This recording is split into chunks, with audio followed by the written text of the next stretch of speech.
The Proteas women are getting used to the fact that no longer is Australia that immovable object blocking their way to progressing as a team. Beating Australia in the second T20 International, which resulted in a competitive 2-1 series loss, has given the Proteas the mental boost they need ahead of the start of the 3-match ODI series. Captain Laura Wolfart wants what she terms the voodoo lifted to act as a catalyst for a more ruthless and savvy Proteas team when the ODI series starts in Adelaide on Saturday morning.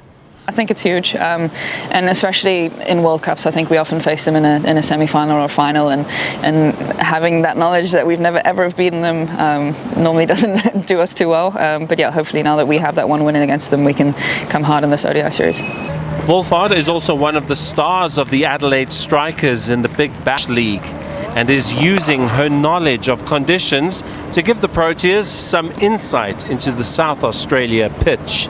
It's a lot more bouncy than what we're used to at home. I think we had a good hit out in the nets at the back, and just getting used to the pace and bounce.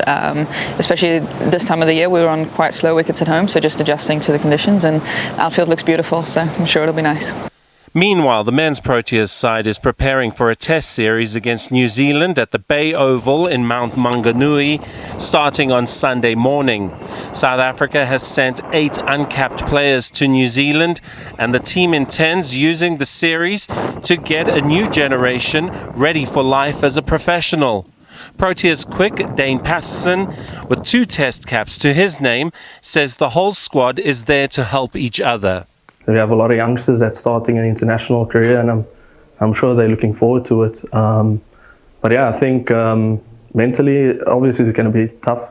I mean, Test cricket is difficult. Although a few of us only played a handful of tests, but I mean, just from our experiences, we can lend a helping hand to them. South Africa hopes to draw inspiration from the Proteas women's first ever win over Australia, from the under-19s performance in the World Cup, and Bafana Bafana in the Africa Cup of Nations. They are also looking at the West Indies' first test win over Australia in 27 years as something they can identify with as they prepare for New Zealand. I think we can take inspiration from that. I think we can also take inspiration from the ladies winning. Obviously, our soccer teams in the AFCON quarterfinals, our under-19s are doing good. So, I mean, we can take inspiration from them. But obviously, we've been speaking about the West Indies. So, obviously, we played against most of them. So, it's good to see that they're doing well. So, obviously, we'll take a leaf from their book. The Tangawai Shield was unveiled ahead of the 2-test series. All New Zealand and South Africa Test series will now be played for the Shield, which commemorates the tragic Tangawai train disaster of 1953, in which 151 people lost their lives.